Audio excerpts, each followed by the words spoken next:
হায়রে বিড়ি সাধের বিড়ি কি বাতারে গুণ, হায়রে বিড়ি সাধের বিড়ি কি বাতারে গুণ, পরকালে জাহান্নামে জ্বলিবে আগুন। ধর্ম আমার থাকা পড়ে কি যে মুসলমান, নিজের মুখে বিড়ি দিয়ে হারালে ঈমান। হিন্দু রসম মরতে গিয়ে মুখে দেয় আগুন, মুসলমান জিন্দাতে মুখে দেয় আগুন। আরো কত মুসলমান ঠোঁটে রাখে বিড়ি, লম্বা দাড়ি মাথায় টুপি ঠোঁটে টানে বিড়ি।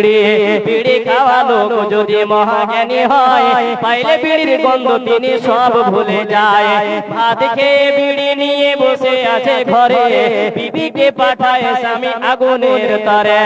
পাড়ায় পাড়ায় বিবি তাহার খুঁজেছে আগুন, ঘরে বসে স্বামী ডাকে আলি না এখন। তাড়াতাড়ি এসে বিবি বলিল স্বামীকে, খুঁজিলাম আগুন কিন্তু কোথাও নাহি মিলে। ওরে দুষ্ট বিবি তুই আমায় করিলি পাগল, বিড়ি না খাইলে আমার পেট হবে গন্ডগোল। এবার স্ত্রী তার স্বামীকে গালি দিচ্ছে, ওরে ছাই খাওয়া পোড়া মুখা মারলে বিনা দোষে, যেই হাতে মারলে মার হাত যাক বসে। এই দৃশ্য দেখে পাড়ার লোক সব মিলে তালাকের ব্যবস্থা করে তারা মিলে জুলে। বুঝে সুঝে বিড়ি খাওয়া যত মুসলমান, নইলে কিয়ামতের কোটে হবে অপমান। আমাকে আল্লাহ তাবারাক ওয়া তাআলা তোমাদের কাছে পাঠিয়েছে রমজান মাসের ভিতরে, অতএব আমি রমজান মাসের ভিতরে এসেছি। এবার আপনি বলবেন কোরআন বুঝলাম তুমি লাওহে মাহফুজে ছিলে, বুঝলাম তুমি রমজান মাসে এসেছো, এবার তুমি বলো কেন এসেছো, কেন এসেছো, কেন এসেছো, তোমার আসার কারণটা কি? এবার কোরআন বলছে হুদাল লিন্নাস, আমি মানুষদেরকে হেদায়েত দেওয়ার জন্য এসেছি। এবার আপনি বলবেন কি করে তুমি হেদায়েত দেওয়ার জন্য আসলে? কোরআন বলবে রে নবীর উম্মতেরা শুনে নাও, তোমরা হলে শেষ নবীর উম্মত, তোমরা হলে আল্লাহর বান্দা, তোমরা পথভ্রষ্ট হয়েছিলে, তোমরা অন্ধকারে পড়েছিলে, তাই আমি তোমাদেরকে অন্ধকার থেকে আলোর পথে নিয়ে আসার জন্য আসলাম। শুধু তাই নয়, আল্লাহ তাবারাক ওয়া তাআলা বলেন হুদাল লিন্নাস ওয়া বাইয়িনাতিন মিনাল হুদা ওয়াল ফুরকান। শুধু হেদায়েতের জন্য আমি আসিনি, তো আল্লাহ পাক বলছেন আমি তোমাদের ভিতরে ন্যায় অন্যায় পার্থক্য করার শক্তি দেওয়ার জন্য আমি এসেছি। এবার কোরআন বলবে রে বান্দা, তোরা যদি আমাকে মেনে চলতে পারে তাহলে তোদের জন্য রয়েছে সফল কাম।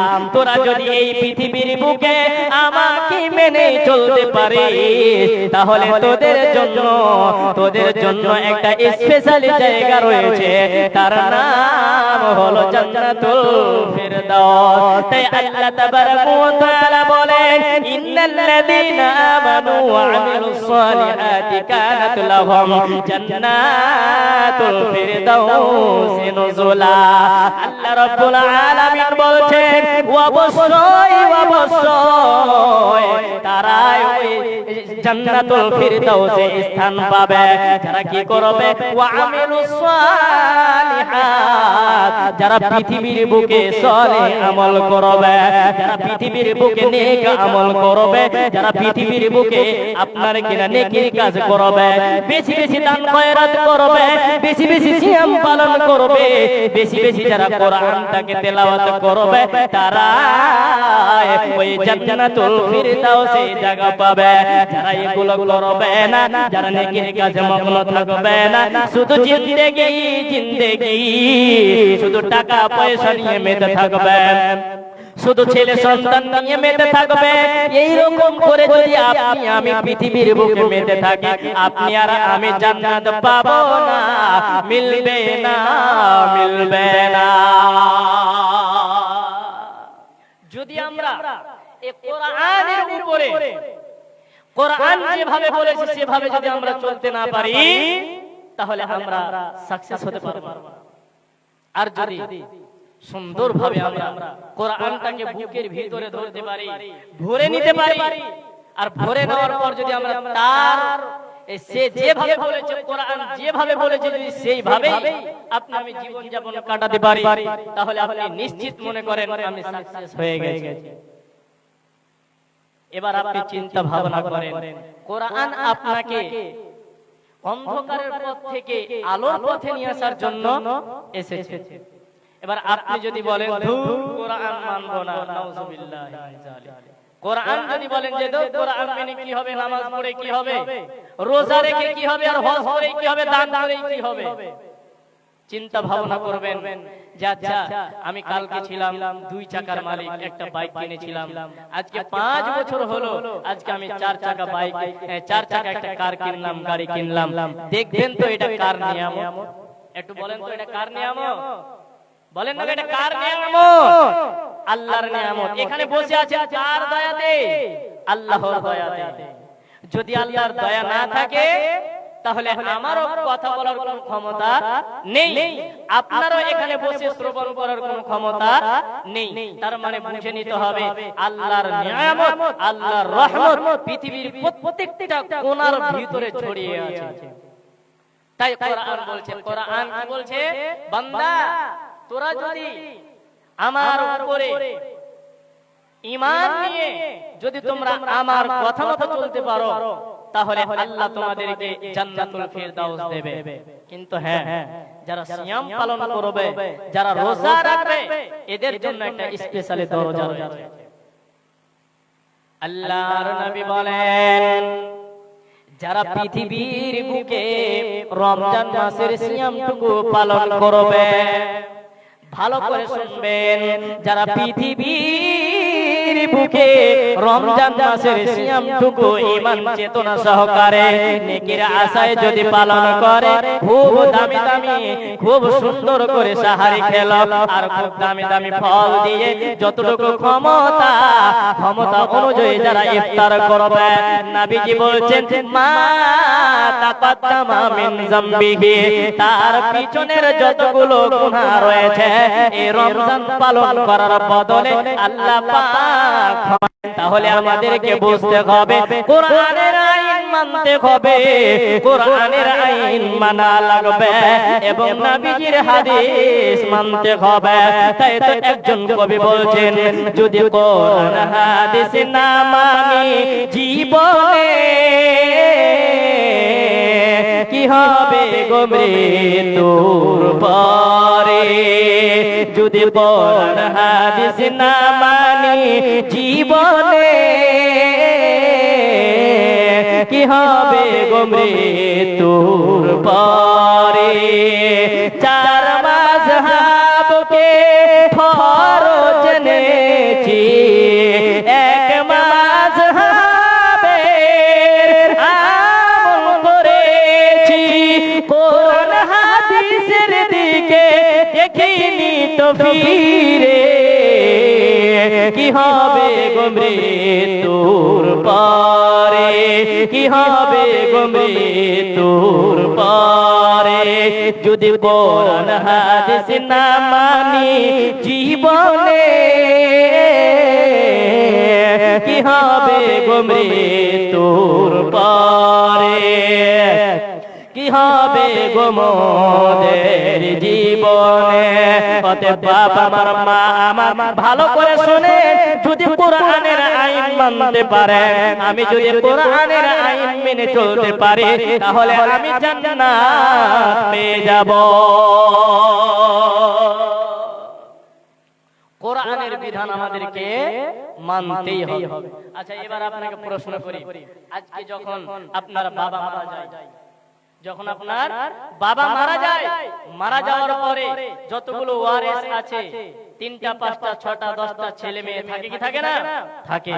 তো এই ছেলে মেয়েকে যখন জমি ভাগ বন্টন করে দেয়, জমিগুলোকে এদিক ওদিক করে, এক কথায় ভাগ করে দেয়, বলুন কোরআনের আইন অনুযায়ী দেয়?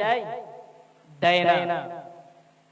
একটা বোন খুব দূরে বিয়ে দিয়ে দিয়েছেন, 5 ভাই, একটু জমি আছে বাইরে, আপনার বোনকে খুব ললসি পলসি করে বুঝিয়ে দিলেন, বোন আমরা তো 5 ভাই, এটুকু জায়গার মধ্যে আর কি নিবি, যা তোকে আমরা কিছু টাকাই দিয়ে দেব। কিন্তু যতটুকু পাওনা অতটুকু আপনি দিলেন না। মনে করেন জমিটার দাম হচ্ছে 1 লাখ টাকা, আপনাকে 50,000 টাকা দিয়ে বুঝিয়ে দিলেন, মনে করে নেন আপনি কোরআনের আইন মানলেন না।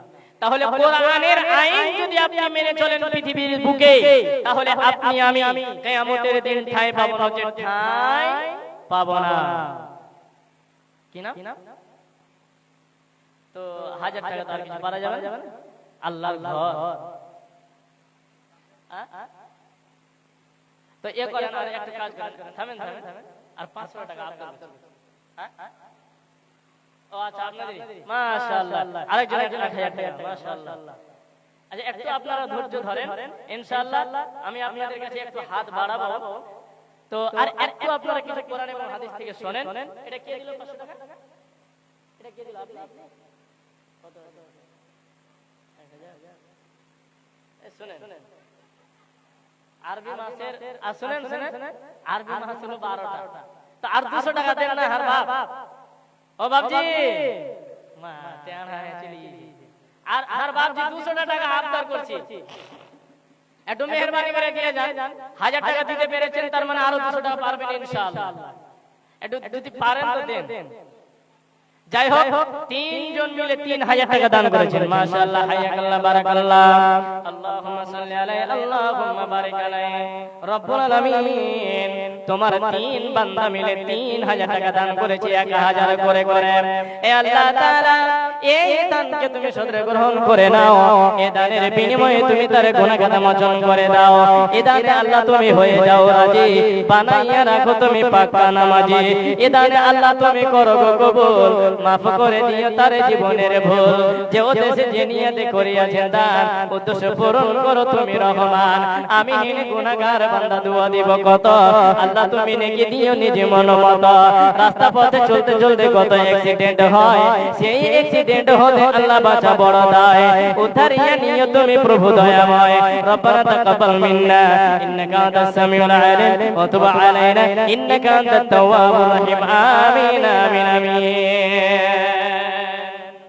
তো বলছিলাম যে সুবহানাল্লাহ, জি বাবার জন্য একটু তো বাবা বেঁচে আছে, মারা গেছে। তো ভাইজান আর 500 টাকা পারা যাবে না? আচ্ছা পরে দিবেন, এখন না পারবেন লিখে দেন। মসজিদের কাজ মানে মসজিদের উপলক্ষে জলসা। মাশাআল্লাহ, নামটা লিখে দেন বাবজি, নামটা লিখে দেন। মাশাআল্লাহ, হায়াকাল্লাহ, বারাকাল্লাহ। আল্লাহুম্মা সাল্লি আলাইহি, আল্লাহুম্মা বারিক আলাইহি। এ আল্লাহ তাআলা, তোমার এক যুবক বান্দা 1000 টাকা নগদ এবং 500 বাকি বাপের জন্য দোয়া চেয়েছে। মাওলা রে, যদি তার বাবা কবরে কোনো মুসিবতে থাকে মাবুদ, ওই মুসিবত থেকে তুমি উদ্ধার করে দাও। যদি কবরে গুনাহ খাতার কারণে কোন আযাব হয় মাবুদ গো, এই দানের বিনিময়ে তুমি তার বাবার কবরে জান্নাতের বিছানা বিছিয়ে দাও।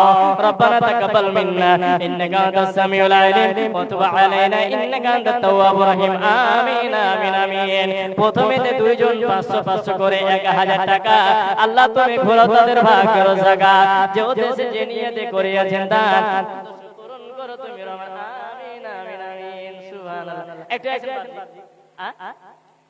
কি আর চাপবো না? হেড মিস্ত্রি মানে 5টা যদি মিস্ত্রি থাকে আর 10টা লেবার, তো আপনার দিন মজুরি বাড়িয়ে যায়।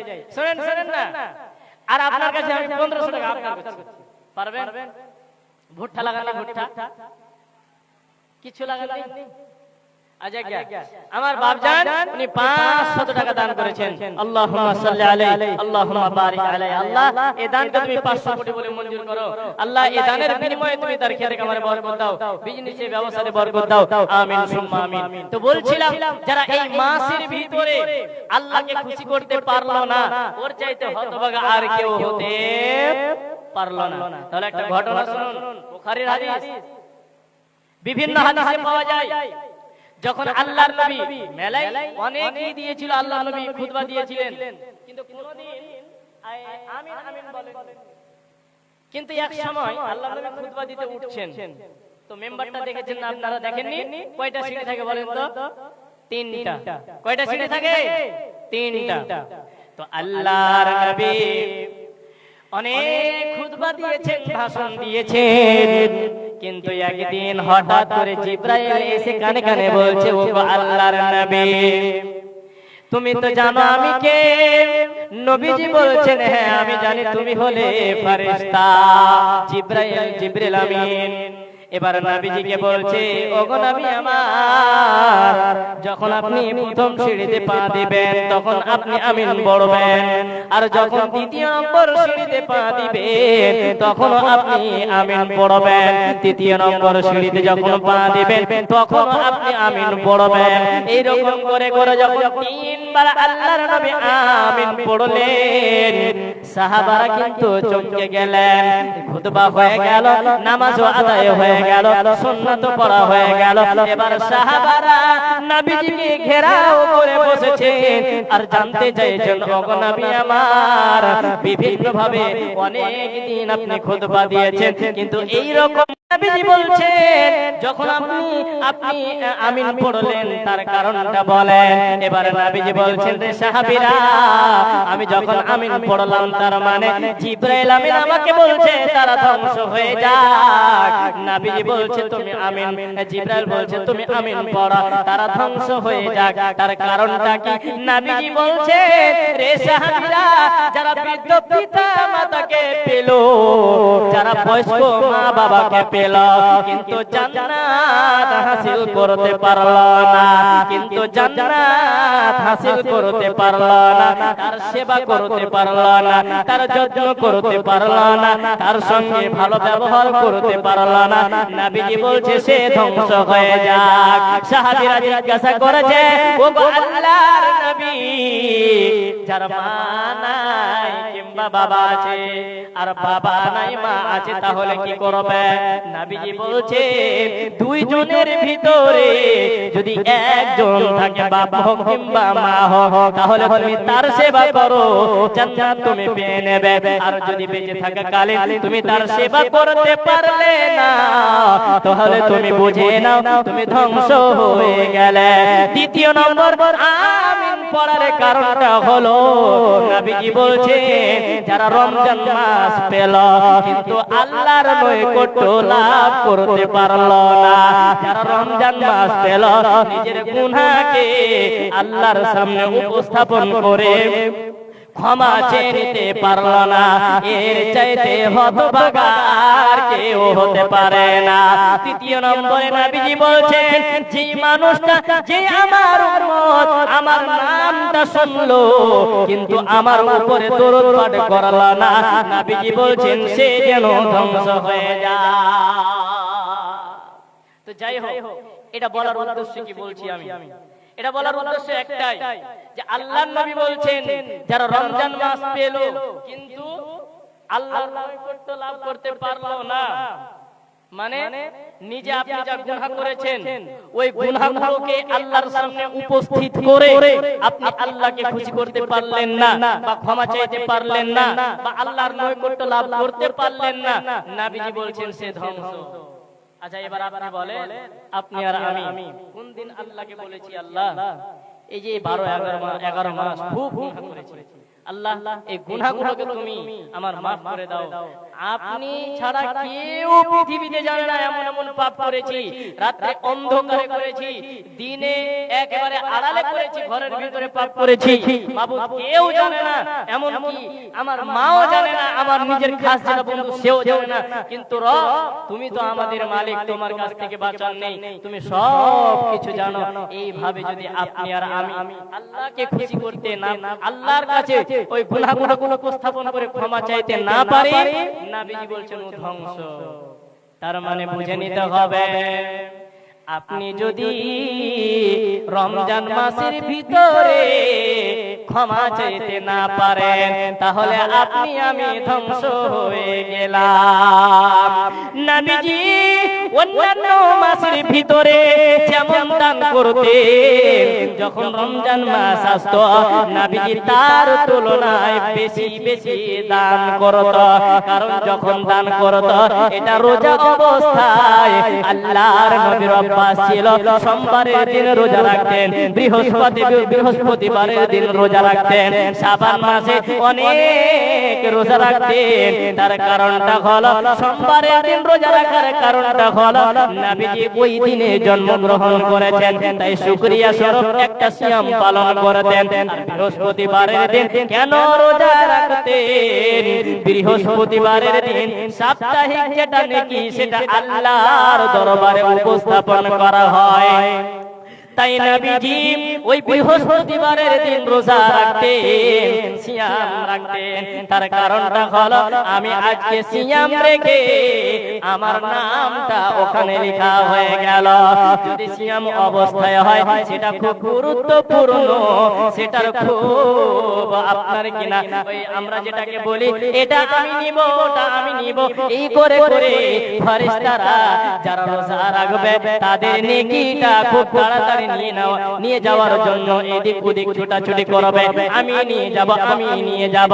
তাই আল্লাহ তাবারাক ওয়া তাআলা কিরামান কাতিবিন প্রত্যেকটা মানুষের কাছে কিরামান কাতিবিনকে রেখে দিয়েছেন, একটা ডান ঘাড়ে আর একটা বাম ঘাড়ে।